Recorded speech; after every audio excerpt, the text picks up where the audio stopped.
J'aimerais parler ce matin. Nous avons parlé sur la parole. Amen. Nous continuerons toujours à parler. Gloire au Seigneur. Et ce matin, il me plaît de rappeler encore les promesses. La grande promesse du temps de la fin. La grande promesse du temps de la fin. Alléluia. Amen. Nous avons parlé qu'il faut venir à l'église de la bonne manière. Et lorsque vous venez dans une église, quel est votre objectif? À quoi vous regardez? Amen. Et l'objectif, amen, voyez-vous les moyens, amen, la motivation est liée, amen, à l'objectif. Le but que vous voulez atteindre, c'est à cela qu'est rattachée la motivation, amen, la joie et la soif que vous y menez. Amen. Si vous voulez épouser une femme, vous l'aimez et vous voulez coûte que coûte l'avoir, vous mettrez tous les moyens qu'il faut. Amen. Les moyens, votre argent, votre temps. Amen. Tout. Alléluia. Apprêtez même la maison. Peut-être si la maison n'est pas, vous allez arranger la maison. Mettre la peinture. Faire tout ce qui est nécessaire. Afin que cette femme trouve une maison. Amen. Alléluia. Amen. Et qu'elle soit fière de vous. N'est-il pas merveilleux? Gloire à Jésus-Christ. Et notre époux, Jésus-Christ, vient. Amen. Et il doit nous trouver, amen, à notre poste, la maison nettoyée, tout apprêté, afin que nous l'accueillions, amen, à sa dimension, selon ce qu'il représente dans notre cœur. Béni soit le nom de Jésus-Christ. Si la ville va recevoir le président, amen, tous les moyens que les gens vont dégager, les drapeaux, les choses, amen, voyez-vous, tout ce que les gens vont faire, témoigne de la grandeur de l'homme qui vient. N'est-il pas merveilleux? Gloire à Jésus-Christ. Acte chapitre 3, les versets que nous connaissons déjà. Acte chapitre 3, les versets 19 à 23. Et nous allons lire Apocalypse 3, 14. Amen, ce seul verset. Repentez-vous donc et convertissez-vous pour que vos péchés soient effacés. Amen. Donc ce n'est pas le fait de dire Jésus est mort. Il est dans le monde, il ne va pas à l'église. Il est assis dans le monde, dans un cabaret. Et puis il dit Jésus est mort. Je n'ai pas besoin d'aller à l'église. Jésus est mort pour tout le monde. Amen. Mais ce qui est écrit là, tu fais quoi? Repentez-vous. Jésus est mort, bien sûr. Mais ça, c'est la prédication après la mort de Jésus-Christ. Et après la résurrection de Christ. Repentez-vous donc et convertissez-vous pour que vos péchés soient effacés. Amen. Donc pour que tes péchés soient effacés, il y a une action que tu dois poser. Afin que le temps de rafraîchissement vienne de la part du Seigneur. Et qu'il envoie celui qui vous a été destiné, Jésus-Christ. Que le ciel doit recevoir jusqu'au temps du rétablissement de toutes choses, dont Dieu a parlé anciennement par la bouche de ses saints prophètes. Moïse a dit, le Seigneur votre Dieu vous suscitera d'entre vos frères un prophète comme moi. Amen. Quelquefois, quand je lis ce qui précède jusqu'au temps du rétablissement de toutes choses, je dis, mais pourquoi on rattache ça, amen, à un prophète qui doit être suscité? Cela montre que le rétablissement de toutes choses est lié à un prophète. Moïse a dit, le Seigneur votre Dieu vous suscitera d'entre vos frères un prophète comme moi. Vous l'écouterez dans tout ce qu'il vous dira. Et quiconque n'écoutera pas ce prophète sera exterminé du milieu du peuple. Apocalypse 3. Hein? Avec ça, il y a les gens qui sont là. Non, il n'y a pas de prophète. Non, il n'y a plus de prophète. Après Jésus, il y en a même qui disent après Jean-Baptiste, il n'y a plus de prophète. Et puis il y en a qui ont avancé un peu. Il dit après Jésus, il n'y a plus de prophète. Gloire au Seigneur. Il manque les promesses de Dieu. Apocalypse 3, 14. Écrit à l'ange. On n'a pas dit écrit à l'église, mais écrit à l'ange. C'est l'ange qui reçoit le message de l'église. Et il transmet ça à l'église. Écrit à l'ange de l'église de Laodicée. Voici ce que dit l'Amen, le témoin fidèle et véritable, le commencement de la création de Dieu. Oh Dieu, que tes grâces et tes bénédictions viennent sur la parole. Oh Dieu Tout-Puissant, que l'intelligence humaine, la théologie, oh Dieu, fasse silence et que l'œil droit soit ouvert. L'esprit de la révélation soit ouvert. Et que, oh Dieu, tu donnes à ton peuple des paroles qui lui feront du bien. Puisse, oh Dieu, ces paroles être esprit et vie. Et que Seigneur, oui, Jacob, Genèse 37, oui, lorsqu'il mit ses branches de feuilles de peuplier, oui, dans cette eau, oui, afin que ces brebis qui viendront boire, oh Dieu vivant, leur nature soit transformée, leur vie soit transformée. Je prie qu'il en soit ainsi, Seigneur. Qu'il y ait des branches peupliers dans cette parole. Et que ton peuple qui croit, oh Dieu, reflète l'image de la parole. Que l'esprit de la parole vienne sur eux et en eux. Dans le nom de Jésus-Christ. Et qu'ils soient mis à part. Comme les brebis de Jacob. Qu'ils soient mis à part. Comme les brebis de Jésus-Christ. Nous te remettons chacun de nous. Nos vies, Seigneur. Viens parler à nos cœurs. Pour le bien et le salut de nos âmes, dans le nom de Jésus-Christ. Amen. À Dieu soit la gloire. La grande promesse du temps de la fin. Alléluia. Gloire au Seigneur. Nous savons cela. Amen. C'est la venue de Jésus-Christ.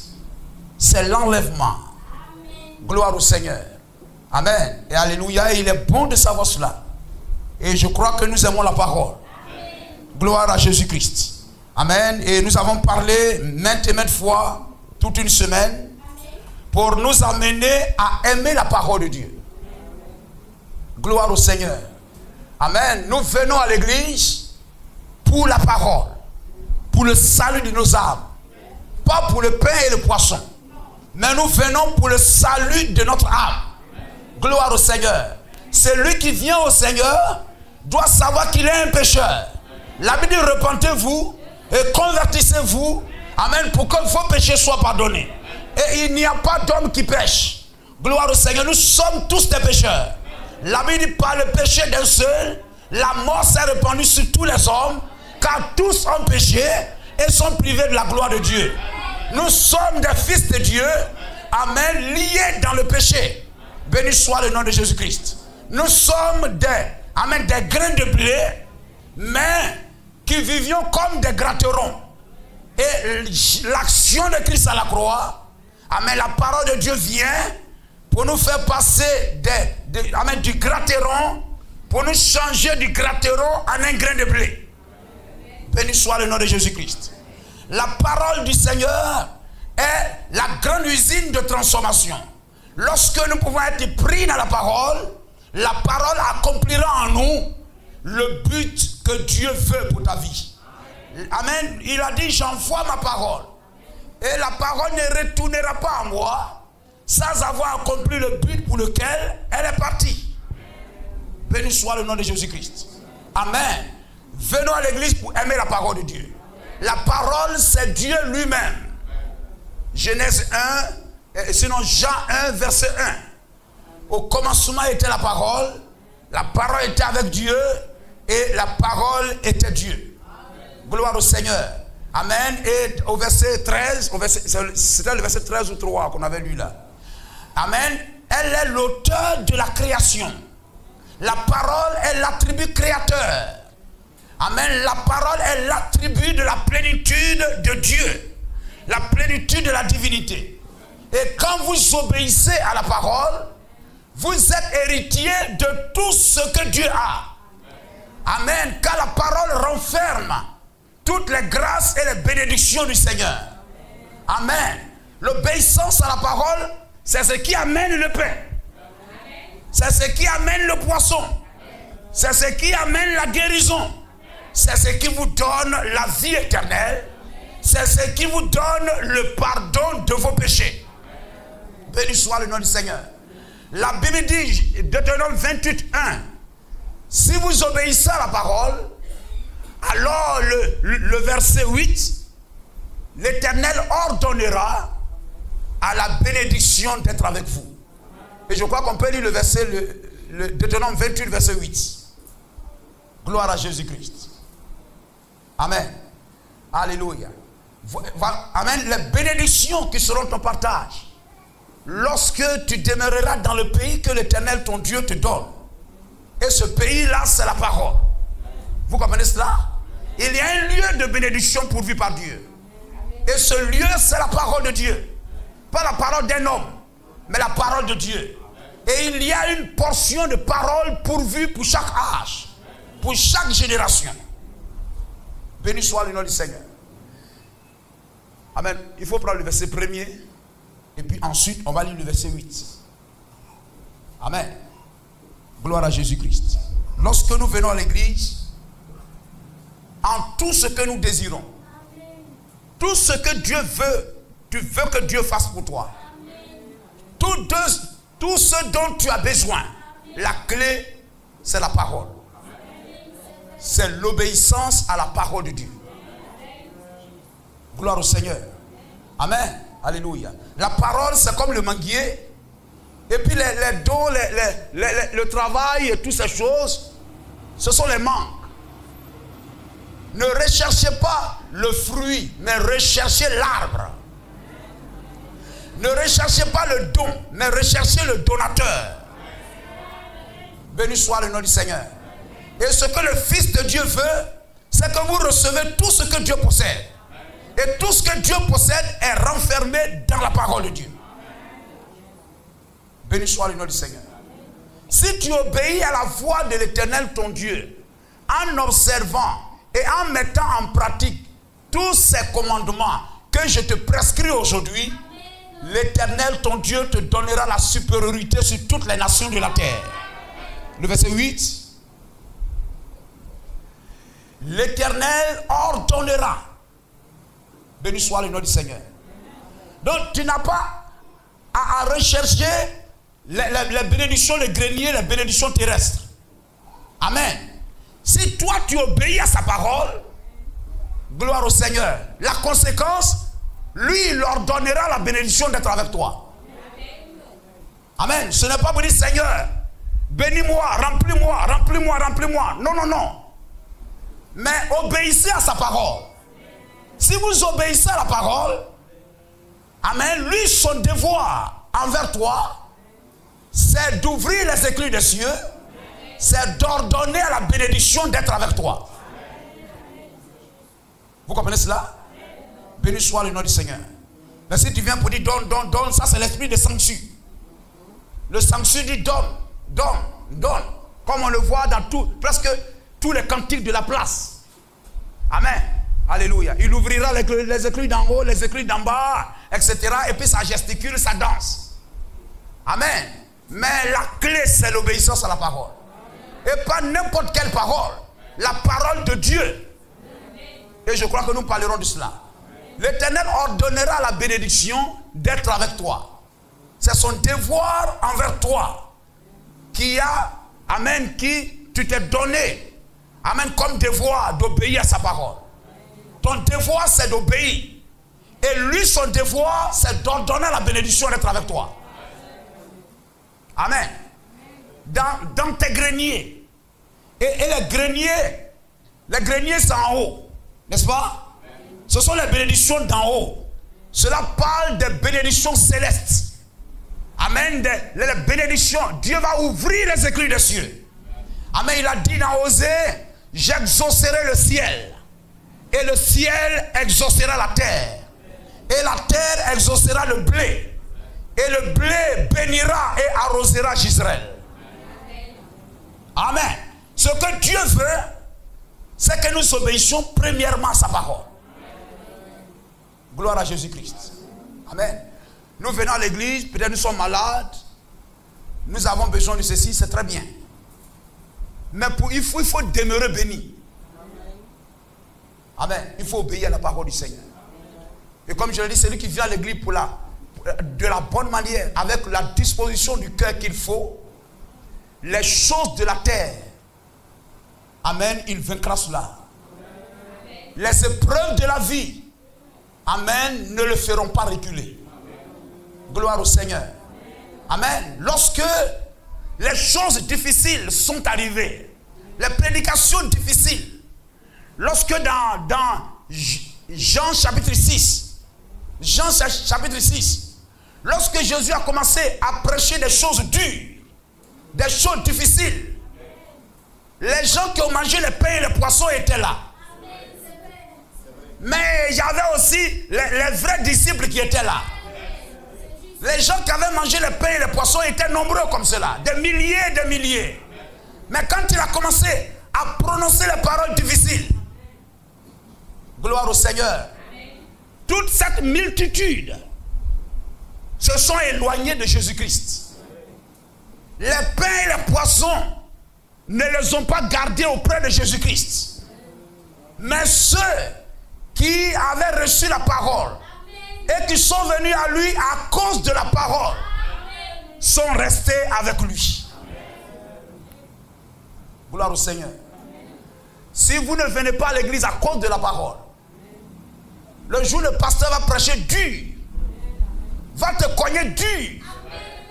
Tu as dit non, les paroles que le pasteur m'a dit là sont trop dures.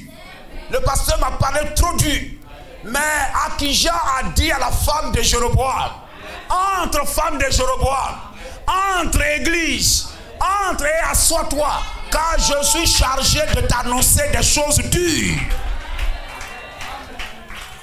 Jésus prêchait dur.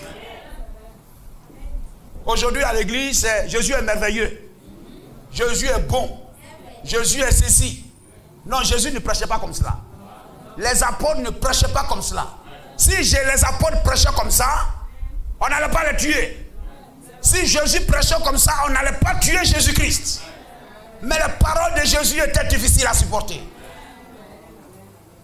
Gloire au Seigneur. Du haut, ces paroles sont trop dures. Et ils se sont levés, ils sont partis.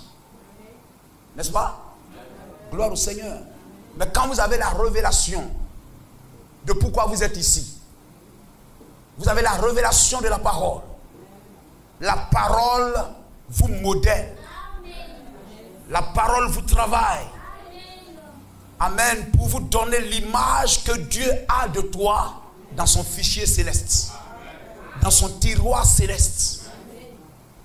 Béni soit le nom du Seigneur. La parole produit cela. Nous sommes comme l'argile entre les mains de la parole de Dieu. Béni soit le nom de Jésus-Christ. Amen. Si tu ne viens pas à l'église à cause de la parole, si l'amour de la parole n'est pas dans ton cœur, la maladie et les besoins de la vie te feront sortir. Mais heureux l'homme qui s'attache et qui se marie à la parole de Christ. Les vents vont souffler, les épreuves viendront, mais ses racines continueront à s'enfoncer dans la parole. Alléluia. L'Éternel te donnera, amen, la victoire sur tes ennemis qui s'élèveront contre toi. Et ils sortiront contre toi par un seul chemin, ils s'enfuiront par ce chemin. L'Éternel ordonnera à la bénédiction d'être avec toi. Dans tes greniers. Amen. La bénédiction du ciel. Et dans tout ce que tu entreprendras. Dans toutes tes entreprises. Il te bénira dans le pays que l'Éternel ton Dieu te donne. Il ne te bénira pas ailleurs. C'est dans le pays que l'Éternel ton Dieu te donne. C'est là que tu reçois les bénédictions de Dieu. Et le pays que Dieu te donne, ce n'est pas un pays charnel. C'est la parole de Dieu. C'est le message de l'heure. Lorsque tu es dans ce pays, réclame les bénédictions de Dieu. Et Dieu te les accordera. Et même il dit, tu n'as même pas besoin même de les réclamer, il a déjà ordonné. Béni soit le nom de Jésus-Christ. N'est-il pas merveilleux? Lorsque, si nous mettons en dehors de la parole, nous ne ferons pas de longs progrès. Nous n'avancerons pas.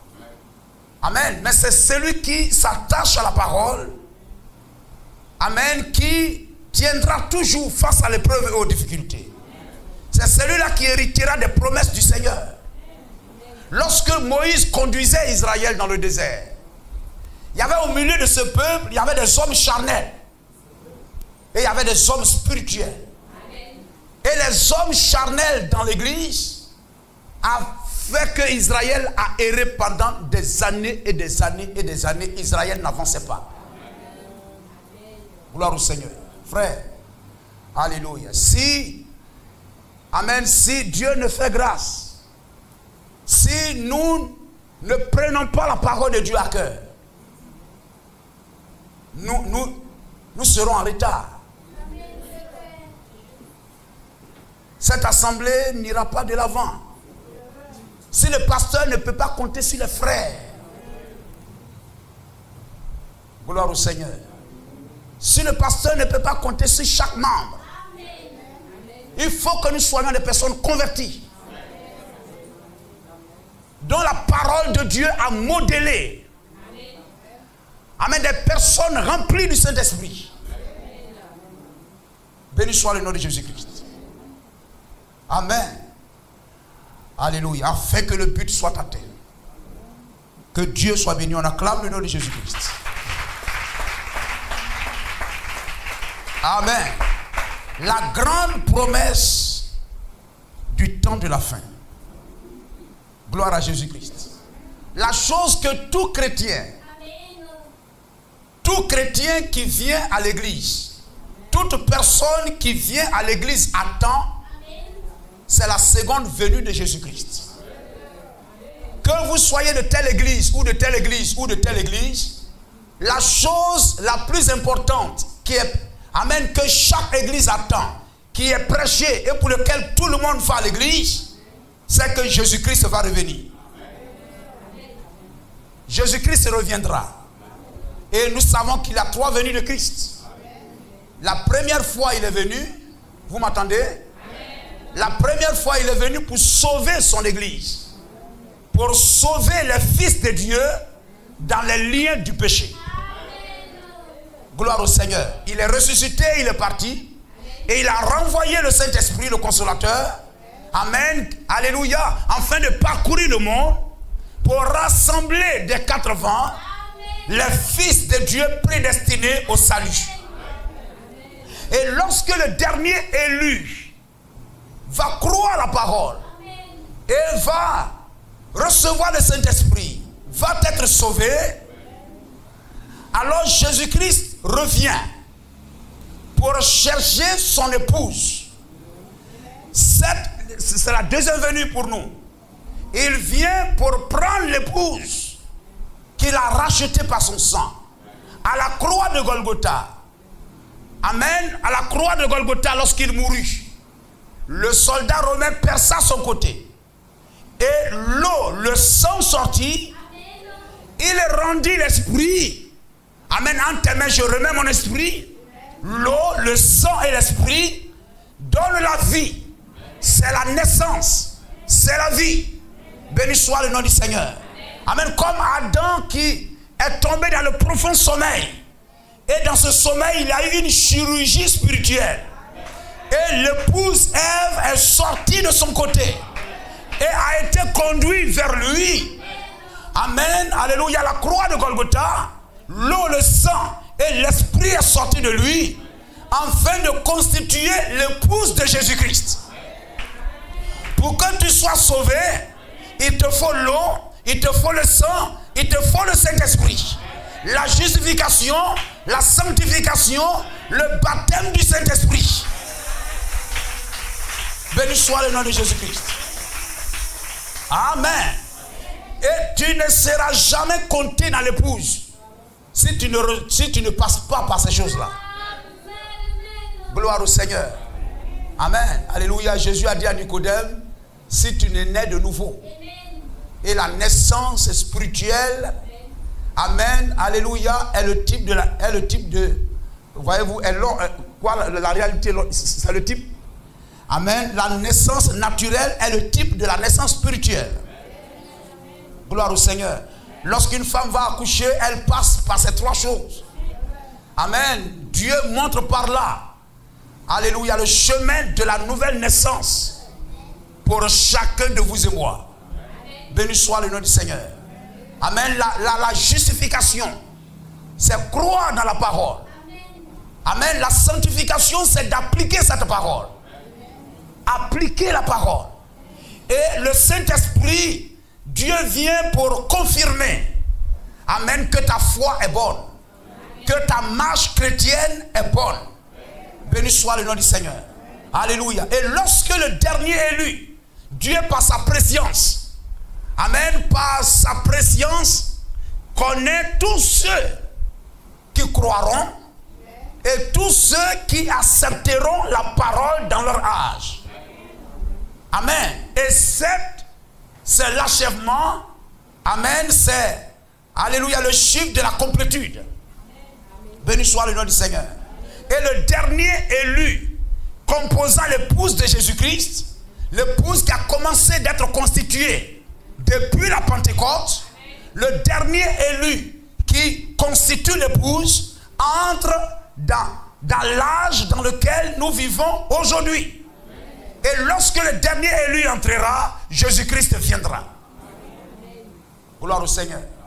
Et nous savons, amen, la chose la plus importante, c'est la venue de Jésus-Christ. Et Jésus-Christ ne viendra pas. Il y a une chose sans laquelle Jésus-Christ ne viendra pas, c'est le rétablissement de toutes choses. Amen. Le rétablissement de toutes choses. Selon ce que nous avons lu, selon Actes chapitre 3. Et le rétablissement de toutes choses se produit dans le temps dans lequel nous sommes par Élie le prophète. Amen. Gloire à Jésus-Christ.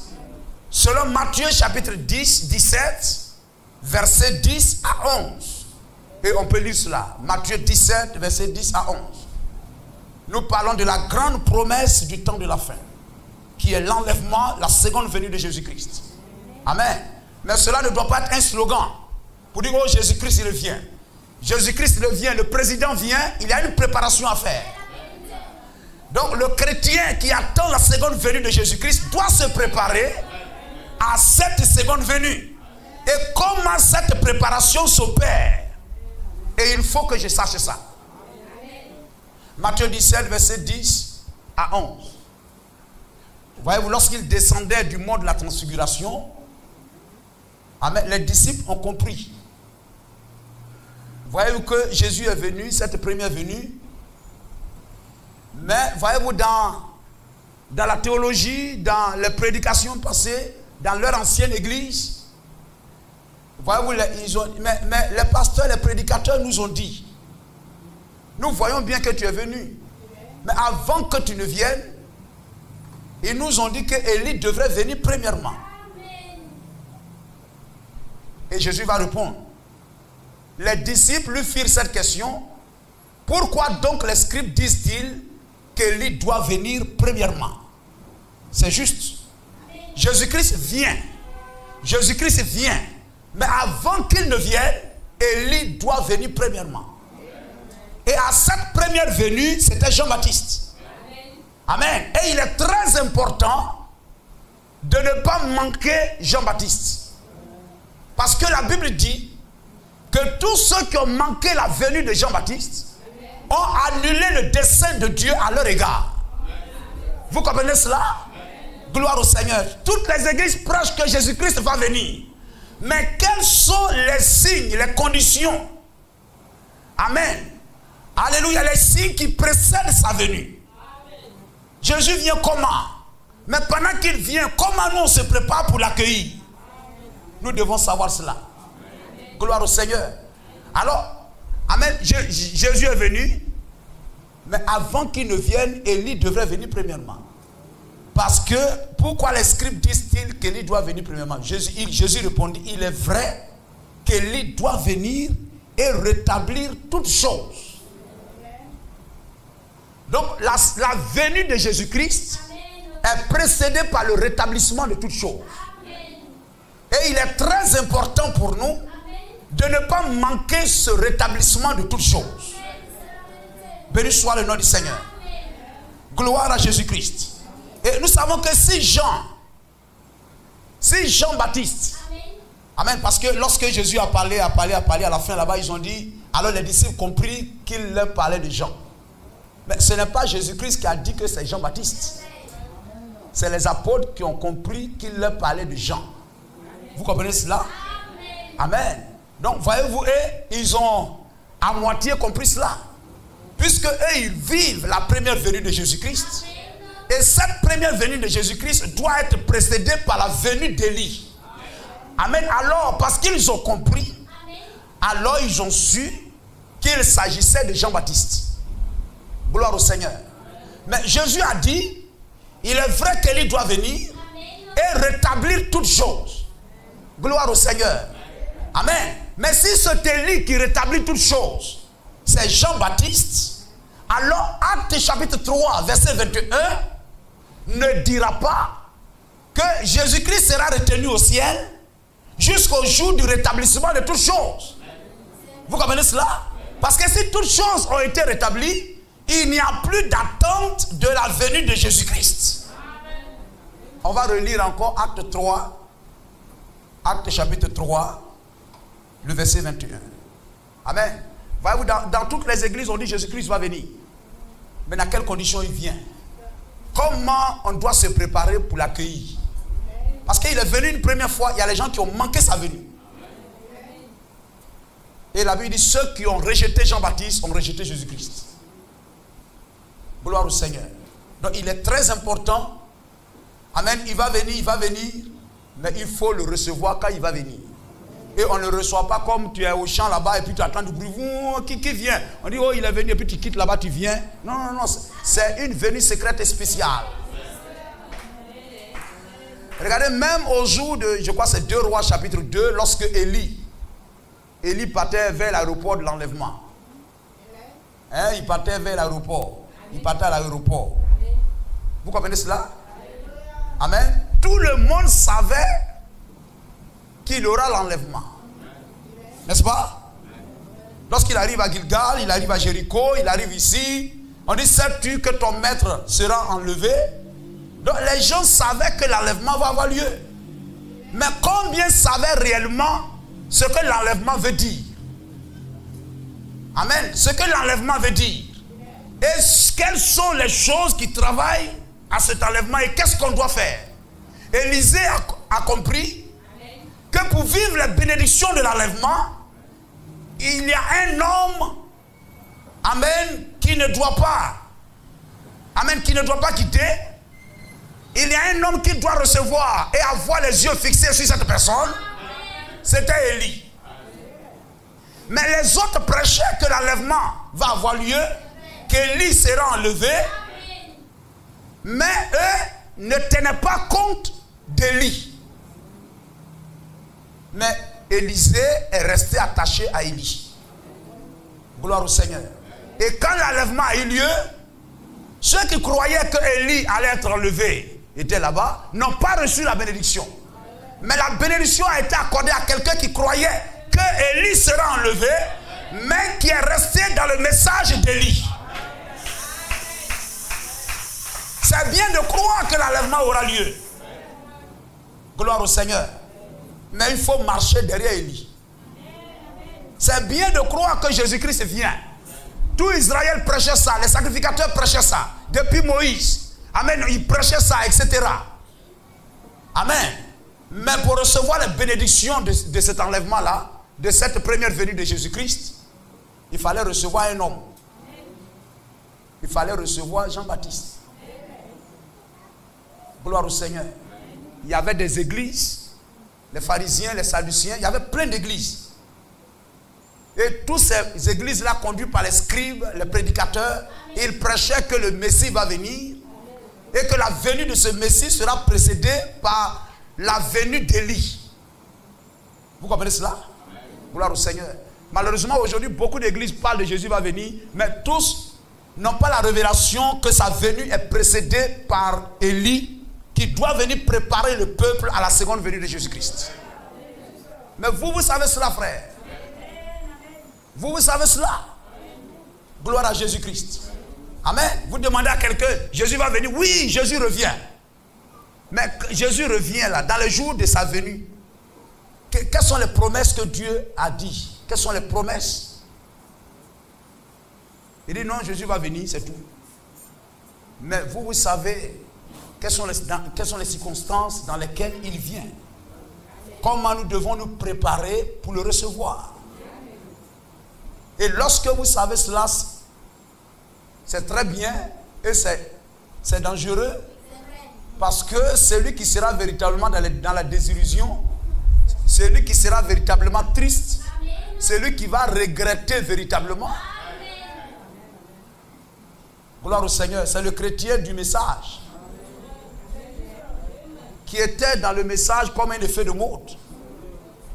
Mais qui n'a pas appliqué son cœur véritablement à obéir au message. Béni soit le nom du Seigneur. Mais lorsque je sais ça, je dois vivre conformément à la parole de Dieu. Que le ciel, le verset 20,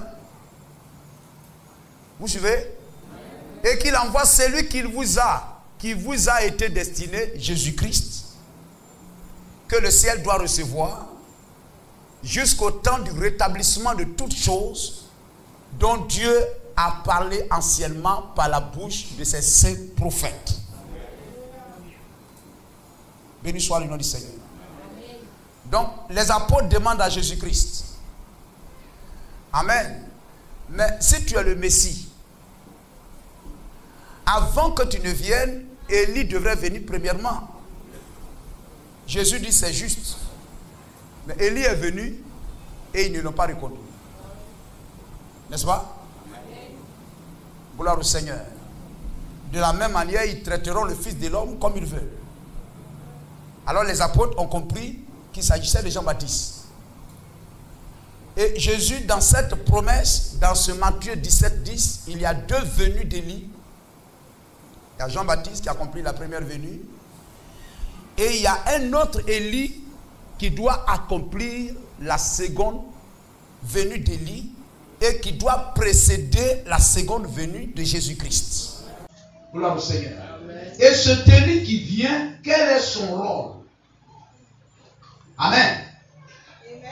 Le prophète nous a dit, William Branham nous a dit, que entre la fin de l'âge de Laodicée et l'enlèvement, on ne peut même pas insérer une lame. C'est vrai. Vous comprenez cela? Amen. Cela nous donne de comprendre que l'ange, le messager, qui précède le cri de Matthieu 25:6. Amen. C'est ce qui amen, le message qui est le cri. Amen. Qui ne précède pas le cri, mais qui est le cri. Qui est le cri qui précède la venue de Jésus-Christ. Béni soit le nom du Seigneur. Amen. Amen. C'est le message de l'ange du 7e âge. Amen. Et nous avons lu Apocalypse 3:14. Amen. C'est l'âge Amen. C'est l'âge Amen. C'est-à-dire c'est l'âge de la fin. Béni soit le nom de Jésus-Christ. Amen. Amen. Donc la seconde venue de Jésus-Christ est précédée par le rétablissement de toutes choses. Amen. Et lorsqu'on lisait Actes chapitre 3, je vous ai fait voir que, voyez-vous, ce rétablissement est rattaché à la manifestation, la venue d'un prophète. Amen. Et si la première venue d'Élie avait rétabli toutes choses, Amen, et Pierre ne parlerait pas du rétablissement de toutes choses. Amen. Parce que cela se serait déjà accompli. C'est vrai. Mais si Jean est mort, Jésus est mort, ressuscité et enlevé, et Pierre parle après et dit que Jésus sera retenu au ciel jusqu'au temps du rétablissement de toutes choses, je vous ai parlé longtemps ces choses-là, on doit garder ça à l'esprit. Amen. Amen. Cela montre que la seconde venue de Jésus-Christ, ce n'est pas la première venue. Et que cette seconde venue se situe dans le futur par rapport à Actes chapitre 3. Amen. Et cette seconde venue qui se situe dans le futur sera précédée par le rétablissement de toutes choses. Et ce rétablissement de toutes choses s'opère par qui? s'opère par Élie le prophète. Qui a dit ça? C'est Jésus qui a dit ça. Il a dit ça où? Il a dit ça dans Matthieu 17, versets 10 à 11. Béni soit le nom de Jésus-Christ. Est-ce que nous comprenons cela? Béni soit le nom de Jésus-Christ. Et voyez-vous, Jésus vient. J'ai dit quand l'épouse est complète. Quand l'épouse est complète, c'est-à-dire le dernier élu qui sort des nations, l'épouse de Jésus-Christ est pris parmi les nations. Il vient à la fin de l'âge des nations. Amen. De l'âge des gentils. Amen. Amen. Pourquoi? Parce que l'épouse, l'église épouse de Jésus-Christ est tirée du milieu des nations. Est-ce que vous comprenez? Amen. L'épouse de Jésus-Christ. Amen. Alléluia. Dans le plan du salut, etc., il y a les élus qui sont pris parmi les nations et il y a les élus qui sont pris parmi les juifs. Vous comprenez? C'est deux entités. L'épouse qui est prise parmi les nations a le statut d'épouse de Jésus-Christ. C'est la Nouvelle Jérusalem. C'est l'épouse de Jésus-Christ. Et celle qui est prise parmi les juifs sont appelées les serviteurs, les garçons d'honneur. Mais l'épouse qui est tirée du milieu des nations est appelée l'épouse de Jésus-Christ. Amen.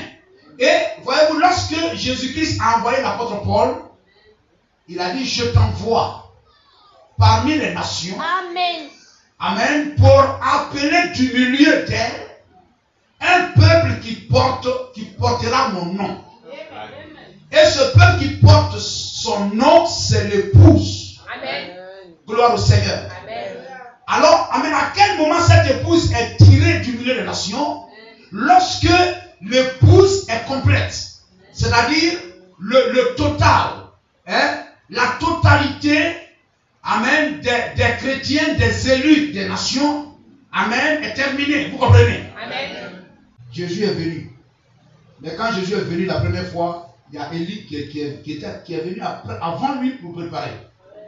Et la seconde venue encore, il dit Élie va venir rétablir toutes choses avant qu'il ne revienne. C'est Jésus qui dit ça.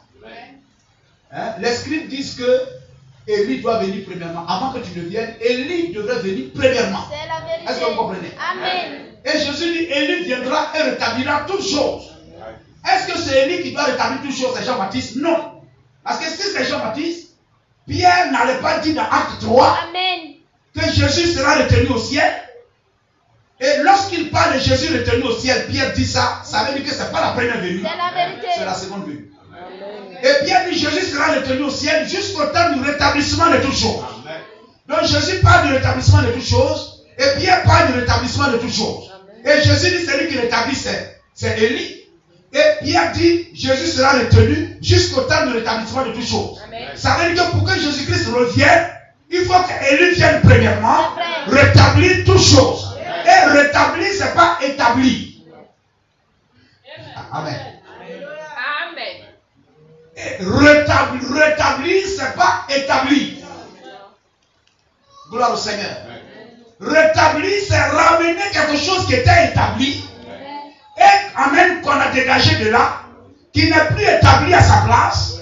Et qu'on ramène cette chose sur son premier fondement. Là où il était avant. Ou rétabli, gloire au Seigneur. Amen. Ça veut dire qu'on vous a enlevé de là. Amen. On vous a séparé de là. C'est vrai. Amen. Et maintenant, on vous ramène à cette place-là. Amen. Le rétablissement, on rétablit qui? On rétablit l'église. Ça veut dire que l'église a été éloignée de son fondement. Rétabli. Ça veut dire que l'église a été éloignée de là où il était établi.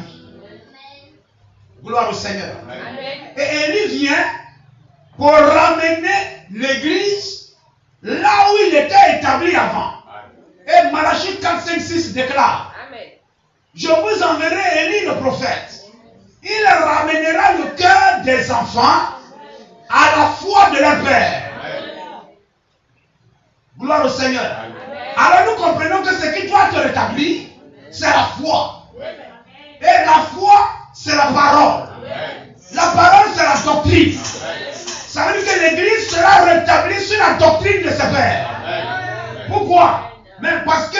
il y a Jésus a dit, je bâtirai mon église. Et cette église-là, si elle doit être rétablie, ça veut dire que il y a là où elle était bâtie et qu'elle a été éloignée et qu'elle doit être rebâtie là où elle était bâtie. Et nous savons que l'église est sortie du milieu. L'église sort du milieu des nations. Et c'est lui que Jésus-Christ a envoyé. Amen. Gloire au Seigneur. Pour, amen, je vais dire pour choisir, pour prendre cette église, c'est l'apôtre Paul. Et l'apôtre Paul dit que j'ai posé le fondement. Jésus a dit, je bâtirai mon église, qui est l'épouse, qui est les élus sortis du milieu des nations. Et l'apôtre Paul dit, j'ai posé le fondement de cette église-là. Vous comprenez cela? J'ai posé le fondement. Donc ça veut dire que et le fondement, ce ne sont pas des briques. C'est le fondement, c'est la parole. C'est la doctrine. C'est la foi. Amen. Donc là où l'église, les doctrines, sur, amen, que Pierre, que Paul a établi, l'église a abandonné ça. L'église a abandonné ça. Vous comprenez cela? Là où l'église était établie, la doctrine sur laquelle Paul avait établi l'église, et on ne posera pas un autre fondement, n'est-ce pas? La Bible dit qu'on ne posera pas un autre fondement. Donc là où l'église était bâtie, on ne posera pas un autre fondement. Béni soit le nom de Jésus-Christ. Donc on doit ramener l'église là. Et l'apôtre Paul dit, si quelqu'un vous enseigne autre chose que ce que je vous ai prêché, qu'il soit maudit. Qu'il soit maudit. Galates 1, 6, 9. Si quelqu'un vous enseigne autre chose, qu'il soit maudit. Donc il y a une malédiction qui repose sur qui que ce soit, qui prêchera autre chose que ce que l'apôtre Paul a prêché, qui établira une autre doctrine que la doctrine que Paul a établie. Gloire à Jésus-Christ. Vous comprenez cela? C'est le type de la reconstruction, de la restauration des temples dans l'Ancien Testament. Lorsque Salomon a bâti le temple, là où le temple a été bâti, sur le mont Moria, amen, on ne posera pas un autre fondement ailleurs. Lorsque les Esdras, les Néhémie et autres sont revenus pour restaurer le temple, la Bible dit ils ont cherché là où le temple, le fondement du temple avait été posé, et la Bible dit ils sont venus reconstruire le temple sur son ancien fondement. Gloire à Jésus-Christ. Et l'église, c'est pareil. Dieu ne se tournera pas vers les Juifs jusqu'à ce que le dernier élu des nations soit entré, reçoive le Saint-Esprit. Gloire au Seigneur. Donc l'évangile est prêché dans le monde jusqu'à ce que le dernier entre. Et Dieu seul connaît le dernier. Et lorsque le dernier va entrer, l'enlèvement va avoir lieu. Car je ne veux pas, frère, que vous ignorez ce mystère, afin que vous ne vous regardez pas comme sage. Amen. C'est qu'une partie d'Israël est tombée dans l'endurcissement. Amen. Amen. Est-ce que vous comprenez? Amen. Gloire au Seigneur. Ça c'est un peu du solide. C'est vrai. C'est un peu du solide. Amen. Gloire au Seigneur. Je vous ai dit ici, Dieu a aveuglé Israël. C'est vrai. Parce que Dieu ne traite pas avec Israël et avec les nations en même temps. Amen. En même temps. Vous comprenez cela? Lorsque Jésus est venu, Amen. la première venue, quand il est venu et puis traiter avec Israël, il y a des païens qui venaient. C'est vrai. La femme syro-phénicienne. Il dit, je n'ai été envoyé qu'aux brebis perdues de la maison d'Israël. Donc ça veut dire qu'il ne traitait pas avec les nations. Amen. Vous comprenez cela? Amen. Amen. Pour que le centenier reçoive la guérison de son serviteur, il faut que lui aille vers Jésus-Christ. Amen. Vous comprenez cela? Amen. Et voyez, lorsque Israël l'a rejeté, Amen. c'est le mystère de la croix, des mains croisées. Amen. Alors une parenthèse a été ouverte à la croix. Amen. Je vous ai dit, c'est un peu solide. Gloire au Seigneur. Une parenthèse a été ouverte au milieu de la 70e semaine de Daniel. Une parenthèse a été ouverte. C'est pourquoi je vous dis la croix. Ce n'est pas toujours C'est pas pour rien, c'est croire. Hein, etc. On coupe là. Il y a une moitié ici. Et puis il y a une moitié ici. Amen. Mais entre cette moitié, c'est comme une virgule. Amen. Entre cette virgule et ça, il y a le temps des nations. Il y a le temps des nations qui se situe ici. Amen. La 70e semaine de Daniel. Gloire au Seigneur. Hein? On en a parlé juste un peu. Béni soit le nom de Jésus-Christ. Amen. Israël tombe dans l'endurcissement. Dieu les aveugle exprès. C'est pourquoi selon le 5e psaume, aujourd'hui le juif qui vit, aujourd'hui ils sont sous la loi. C'est vrai. Ils vivent conformément à ce que Moïse a dit et tout. Ils sont sauvés. Parce que ce n'est pas de leur faute. C'est Dieu qui les a aveuglés, qui s'est détourné d'eux, pour que nous ayons une occasion d'être sauvés. Amen. Donc, voyez-vous, c'est qu'une partie d'Israël est tombée dans l'endurcissement, c'est-à-dire dans l'aveuglement, jusqu'à ce que la totalité. Amen. Est-ce que vous voyez bien? Amen. Jusqu'à ce que la totalité des païens soit entrée. Amen. Donc, imaginez-vous, c'est l'âge. C'est le type de l'âge. Amen. Où les gens sont en train d'entrer. Les gens entrent. Les gens entrent. Béni soit le nom du Seigneur. Les gens entrent. Et n'oubliez pas que l'âge est resté là ouvert, c'est pas pendant 7 jours, mais quoi. Les gens rentrent. Et nous sommes dans le 7e âge. Le 7e âge. L'âge de la 7e aspersion du sang de l'agneau. Vous comprenez? Lorsque l'agneau est mort, nous sommes dans la Pâque. Nous ne sommes pas dans une Pâque naturelle. Nous sommes dans une Pâque spirituelle. Lorsque l'agneau est mort, lorsque l'agneau meurt sous la loi, il y a 7 aspersions. On prend la branche d'hysope, cette branche d'arbre, on plonge ça dans le sang et puis on asperge le peuple et tout. 7 aspersions. Amen. Béni soit le nom du Seigneur. Amen. 7 aspersions de sang. Et cette aspersion, amen, c'est l'hysope parle de la foi. Alors, amen, la prédication de la foi amène le sang de l'agneau sur le peuple. Amen. Pour la purification, pour le pardon de leurs péchés. Et l'aspersion du sang, la prédication de la foi, amen, il y a 7 aspersions. Cela montre qu'il y a 7 âges de l'église. Gloire au Seigneur. Une fois Paul, Irénée, Colomban, amen, etc. Martin, Colomban, 7 aspersions. Et aujourd'hui, c'est la 7e aspersion. Donc il y a une aspersion de sang aujourd'hui. C'est l'aspersion d'un message. C'est l'aspersion d'un message. Gloire à Jésus-Christ, qui vient de Jésus-Christ lui-même. Amen. Ainsi, voyez-vous, frères, nous vivons le dernier âge de l'église. Le dernier âge. C'est l'âge où l'église est rétablie sur les anciens fondements. Amen.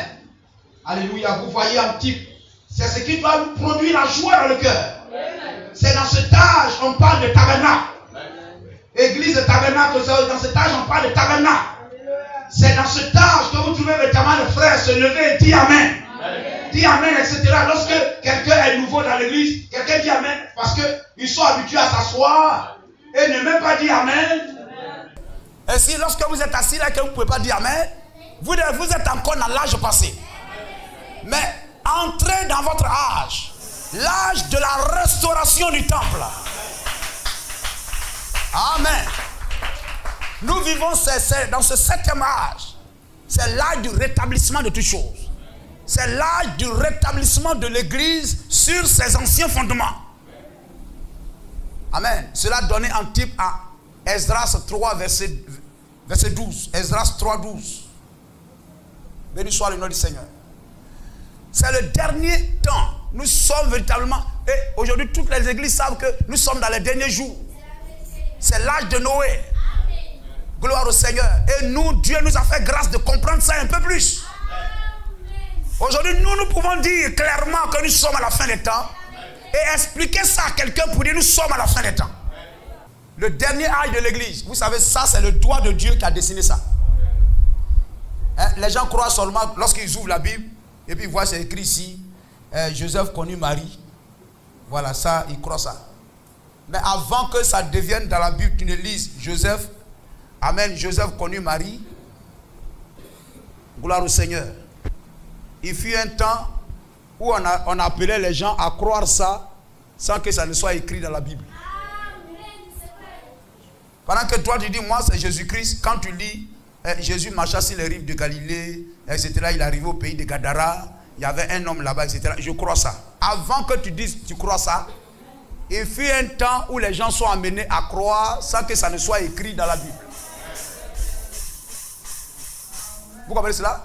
Donc lorsque c'est quand c'est écrit dans la Bible là, tu vois ça et puis tu crois, tu dis oui, moi c'est ce qui est écrit dans la Bible, c'est ça, je crois. Tu n'es pas un chrétien.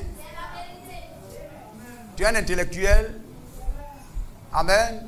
Tu es un intellectuel. Ça là, tout le monde, même les gens qui ne vont pas à l'église là, ils disent ça. Mais le véritable croyant, c'est lorsque les promesses de Dieu concernant ton temps s'accomplissent. Et puis tu crois ça. Tu vois que ça c'est le doigt de Dieu dans mon temps. Tu es un vrai croyant. Jésus a dit, ce qui s'est passé au jour de Noé se reproduira à la fin des temps. Est-ce que c'est la Bible qui va venir te dire que voilà, c'est accompli? Non, tu dois avoir l'œil droit ouvert. Tu dois avoir l'esprit de révélation. Lorsque tu vois que les prostituées, les homosexuels marchent pour réclamer leurs droits, et que par exemple le président ghanéen veut prendre un décret pour condamner les LGBT ou bien quoi, condamner l'homosexualité. Si vous êtes homosexuel, on vous jette en prison et tout ça. Et puis les gens commencent à marcher, la communauté internationale dit non, il faut surseoir, amen, à cette ordonnance, à ce décret, etc. et tout. Amen, il faut soutenir, même, il faut soutenir les homosexuels, il faut respecter leurs droits, etc. Et que le pape François, le frère François, non mais c'est le frère François. Le frère François, il s'assoit dans une non, etc. Les homosexuels sont aussi les fils de Dieu. L'homosexualité, c'est un démon. Ouais, oui, c'est un fils de Dieu, etc. Alors, mais vous dites, mais ça, mais qu'est-ce qui se passe? Alors, vous savez que, prophétiquement, il doit y avoir une lecture prophétique quelque part. Vous comprenez? Amen, il y a quelque chose quelque part. Et lorsque vous lisez les Écritures, Jésus dit ce qui s'est passé au jour de Sodome se produira de la même manière à la fin des temps. Et puis au moment où vous voyez ça, etc., même les églises soutiennent l'homosexualité. Et même le politique soutient l'homosexualité. Nous sommes à la fin des temps. Vous comprenez cela? Amen. Ça, vous n'interrogez pas la Bible. Est-ce que nous sommes à la fin des temps? Moi, je vais voir un verset qui dit que nous sommes à la fin.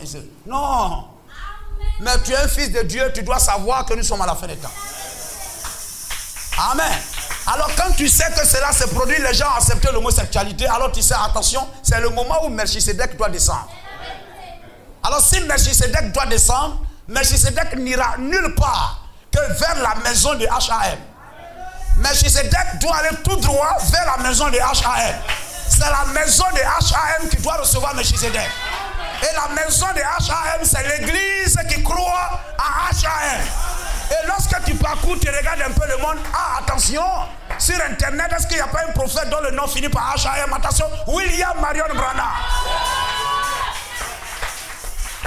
Ce n'est pas quelqu'un qui te dira croire. Mais il y a quelque chose à l'intérieur qui te dira, c'est ça. C'est l'écriture, la parole est accomplie. La parole que vous entendez aujourd'hui est accomplie. Les pharisiens l'ont chassé. Mais vous êtes d'accord avec moi que c'était Ésaïe 61 était accompli? Hein, frère? Ésaïe 61, l'Esprit du Seigneur est sur moi car il m'a oint pour annoncer une bonne nouvelle, etc., etc. Vous savez que quand Jésus s'est tenu là, à la chair, et puis il a lu ça, il dit aujourd'hui, la parole que vous entendez aujourd'hui est accomplie. Vous qui êtes là, vous pouvez lire dans la Bible là. Vous les lecteurs qui êtes là à l'école, vous pouvez lire là. Ça ne veut pas dire que vous croyez, mais parce que c'est écrit dans la Bible, ça ce n'est pas la foi. La foi, c'est quand Dieu opère quelque chose dans votre temps et que cela n'est pas écrit quelque part, mais vous savez que ça, c'est le doigt de Dieu, vous croyez, c'est vous qui êtes le croyant. Mais ça, tout le monde croit ça. quand Jésus s'est tenu là et puis il disait la parole que vous entendez, en ce moment-là, il n'y avait pas le Nouveau Testament. Jésus était le Nouveau Testament. Lorsque vous venez d'entendre la parole que je viens de lire là. Amen. Ne regardez pas ça dans le futur. Aujourd'hui, cette parole-là est accomplie. On dit non. On n'est pas d'accord. Mais vous qui êtes assis ici, vous êtes d'accord? Mais qu'est-ce que Dieu fait dans ton temps? Chaque génération doit passer par son épreuve. Amen. Chaque génération doit passer par son épreuve. Béni soit le nom du Seigneur. Amen. Donc, lorsque vous voyez l'homosexualité et tout ça, vous dites attention, Melchisedec, c'est le temps où Melchisedec doit descendre. Il doit aller tout droit vers la maison de HAM. Gloire au Seigneur. C'est cette maison seule, amen, qui recevra là. Et dans cette maison, un fils unique doit naître. Le fils unique, c'est la foi. C'est la foi en quoi? En la totalité de la parole. Donc, la maison de HAM, c'est là que se trouve la totalité de la parole. Vous comprenez cela? Béni soit le nom de Jésus-Christ. Amen. Etc. Et vous lisez cela. Aujourd'hui, nous sommes à la fin des temps, frères. Il faut que vous ayez les détails de ces choses-là.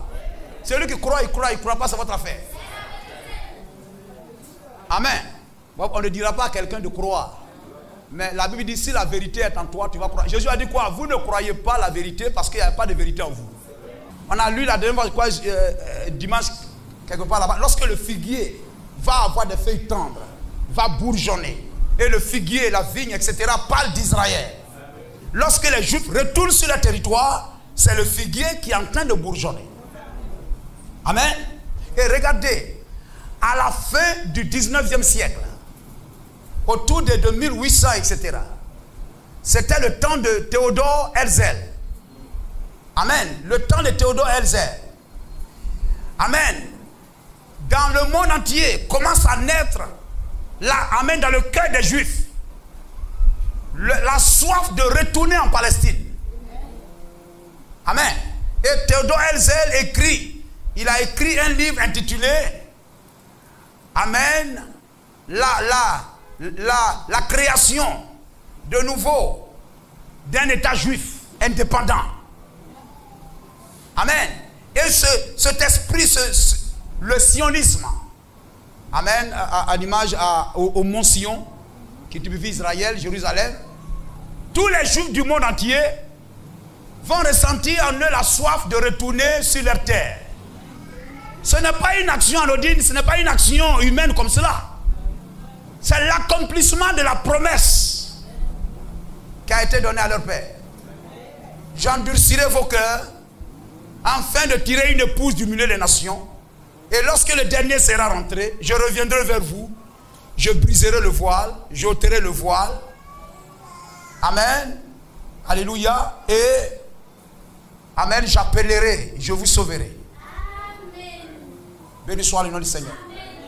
Alors, ce mouvement va commencer à prendre. Or, là, quand nous arrivons là, le dernier âge de l'église commence. L'âge de la Odyssée commence. Béni soit le nom du Seigneur. Amen. Je vous ai parlé de David Ben Gurion. David Ben Gurion. Amen, qui vit là-bas en Espagne, etc. Ce juif va avoir en lui la soif de revenir. Amen, de venir relever Israël de ses ruines. Il va quitter donc les nations. Et il va avoir la soif de voir Israël être restauré. Et pendant ce temps-là, c'était l'Empire britannique qui gouvernait la Palestine. Amen. Et l'Empire britannique, en ce moment-là même, va prendre un décret. Autour de avant d'arriver en 1917, le 2 novembre 1917, la déclaration de Balfour, amen, qui autorise la création d'un foyer juif en Palestine. Et que nous, les Britanniques, c'était eux qui gouvernaient ce territoire, nous sommes favorables. Nous voulons nous retirer même de ce territoire et permettre la création d'un foyer juif que nous soutiendrons. Amen. Et voyez-vous en ce moment-là, David Ben Gurion qui signifie fils du lion. Fils du lion, lorsqu'il était aux États-Unis, en train de chercher le soutien pour pouvoir créer cet État. Il va entendre le 2 novembre 1917 cette déclaration de Balfour et il a saisi ça. Amen. Et il va rentrer. Amen. De nouveau là-bas. Et amen. Regardez, c'est un peu comme Néhémie qui revient en Israël pour la reconstruction, le relèvement des ruines par la parole, amen, du roi Médo-Perse. Je crois que c'est Artaxerxès ou bien à Cyrus. Amen, qui lui donne un décret. Qui lui donne un décret autorisant la reconstruction de Jérusalem. Vous comprenez cela? Regardez les événements. Qu'est-ce que c'est? Luc 21, 24 dit, Jérusalem sera foulée aux pieds jusqu'à ce que le temps des nations soit terminé. Donc quand le temps des nations est terminé, qu'est-ce qui prouve que le temps des nations est terminé? C'est que Israël revient sur son territoire. En 1906, David Ben Gurion rentre en Palestine. En 1906 débute la fin de l'âge des nations. Vous suivez? David Ben Gurion, c'est comme Néhémie, quitte les nations pour rentrer en Palestine pour le relèvement de Jérusalem. David Ben Gurion en 1906 entre en Palestine pour le relèvement d'Israël en 1906. Vous comprenez?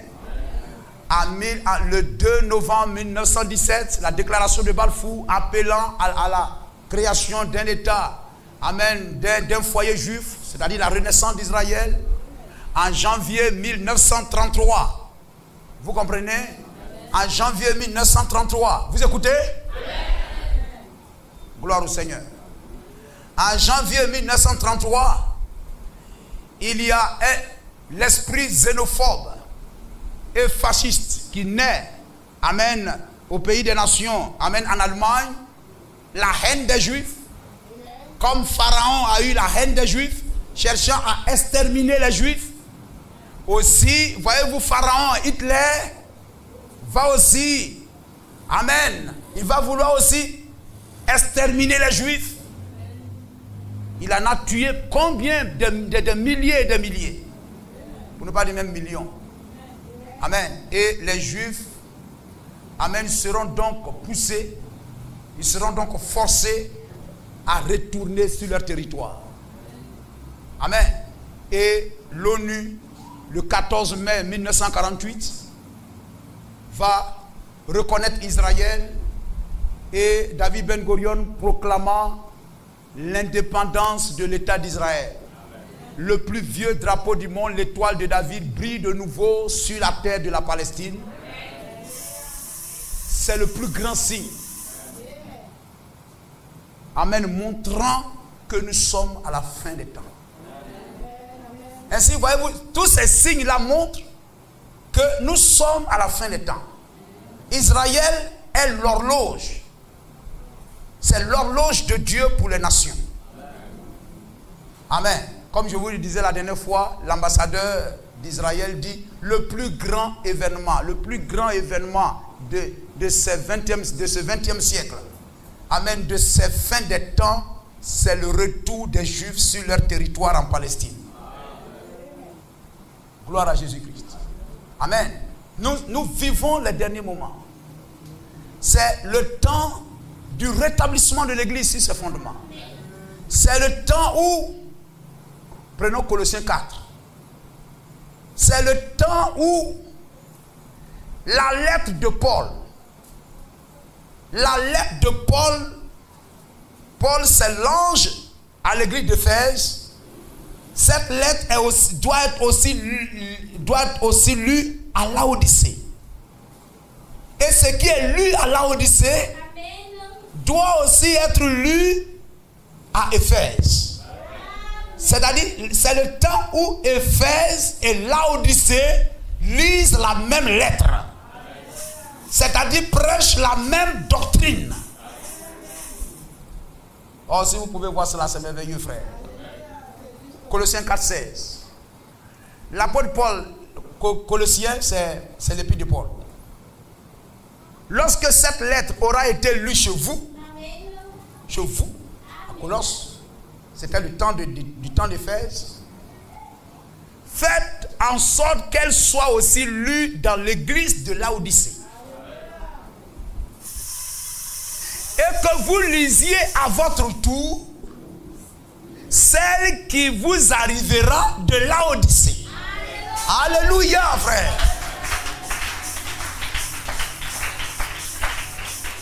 Amen. C'est aujourd'hui, on apprécie véritablement cela. Gloire au Seigneur.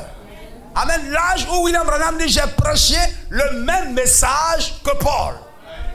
J'ai prêché le même message que Paul. Que la lettre qui a été écrite à Éphèse soit lue à Laodicée. Et que ce qui est lu à Laodicée soit aussi lu à Éphèse. Éphèse et Laodicée lisent la même doctrine. Prêchent le même message. Que l'assemblée dise Amen. Gloire à Jésus-Christ. L'Est et l'Ouest se rencontrent. C'est l'âge du couronnement de la pyramide. Gloire à Jésus-Christ. Amen. C'est l'âge, c'est le dernier âge. C'est l'âge du couronnement de la pyramide. Béni soit le nom du Seigneur. Amen. C'est l'âge du couronnement, l'âge où la pierre de fête vient se poser sur le reste de la pyramide. Et la pierre de fête, dans Daniel chapitre 2, William Branham dit ça aussi, cette pierre, c'est la même pierre qui vient pour mettre fin à tous les systèmes, amen, de ce monde, pour établir le royaume de Jésus-Christ. C'est l'âge où la pyramide d'Enoch, qui n'a pas été coiffée de la pierre de fête, reçoit à l'ouest, ici, amen, son couronnement. Et William Branham dit le message et la venue de la pierre de fête, c'est la venue de Jésus-Christ. Gloire au Seigneur. Aujourd'hui, nous avons cela spirituellement.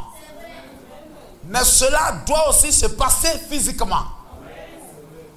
Gloire à Jésus-Christ. Le message nous conduira à la seconde venue de Jésus-Christ. C'est le ministère du Fils de l'homme. Le ministère de William Branham qui unit la pierre de fête au reste de la pyramide. Gloire à Jésus-Christ. Et vous savez que dans cette, lorsqu'il devait recevoir les 7 sceaux, la révélation, pas l'ouverture, mais la révélation. L'ouverture a été faite dans la Bible. Mais la révélation des 7 sceaux, comment il a été enlevé dans cette constellation en forme de pyramide des anges. Gloire à Jésus-Christ. Amen. Et il est ressorti pour venir prêcher les 7 sceaux. Gloire au Seigneur. C'est spirituellement l'union de la pyramide et de la pierre de fête.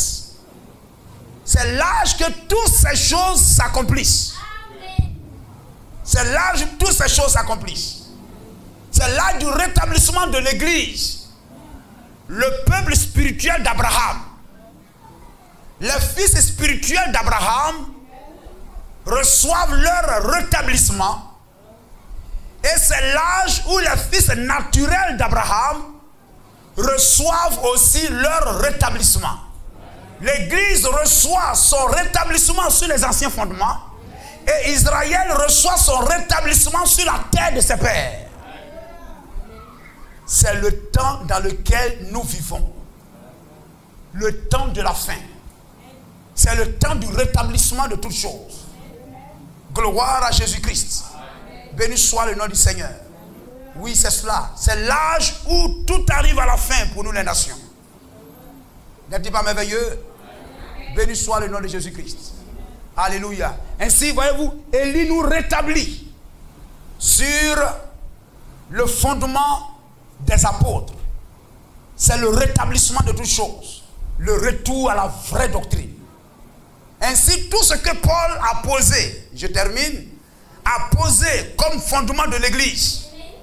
Et parce qu'on ne posera pas un autre fondement, l'église du temps de la fin, qui doit lire aussi la lettre qui vient d'Éphèse, doit, amen, prêcher le même évangile, lire la même lettre que Paul.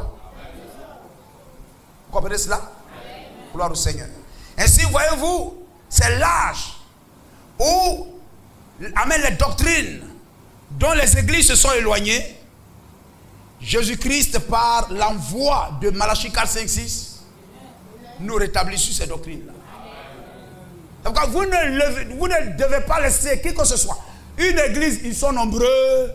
Peut-être là-bas, on chante bien. Ils sont ceci. Les gens cherchent des églises faciles. Mais croyez ce message.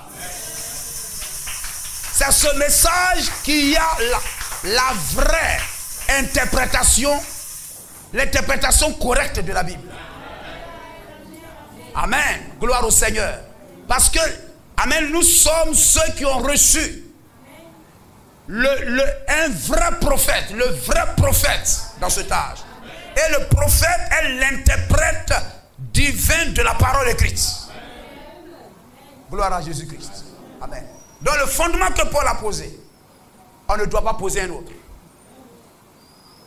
Paul a dit qu'une femme ne doit pas prêcher. Si une église prêche qu'une femme doit prêcher, ça c'est pas le fondement de l'église. C'est, amen, il faut dire la Bible. Si Paul a dit qu'une femme ne doit pas prêcher, conformément à Galates 1, 6, 9, si une église prêche ça, c'est une église anathème. C'est une église maudite. C'est pas moi qui dis ça, c'est la Bible qui dit ça. Si quelqu'un vous prêche autre chose que ce que nous vous avons prêché, qu'il soit anathème, c'est-à-dire qu'il soit maudit. C'est pourquoi on ne doit pas en aucune manière soutenir cela. Et ne soyez pas légers. Soyez fermes. Ne supportez pas, ne donnez pas caution. Amen. Alléluia. Une femme ne doit pas prêcher. La femme n'a pas de ministère. La femme n'est pas diaconesse ou bien quelque part. Une femme qui prêche est en dehors de la parole de Dieu. Et si les fils de Dieu croient ça jusqu'à leur mort, ils sont perdus. Il faut dire les choses clairement. Gloire à Jésus-Christ. L'église du temps de la fin doit être ramenée sur le fondement de ses pères. Et celui qui a apporté l'église, la parole aux nations, c'est l'apôtre Paul. Et si nous ne prêchons pas ce que Paul a prêché, notre père Jonadab a prêché, c'est que nous ne sommes pas dignes. Nous ne sommes pas les vrais fils de Récab. Une chrétienne doit s'habiller correctement. Ne porte pas de maquillage. Une chrétienne qui porte rouge à lèvres, qui met rouge à lèvres, n'est pas dans la parole de Dieu. Une église qui autorise ça fait l'œuvre du diable.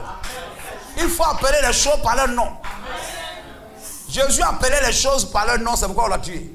Mais non, si tu dis ça, les gens vont se fâcher. On dit non, tu critiques les églises, etc. Le plus grand critiqueur, c'était Jésus-Christ.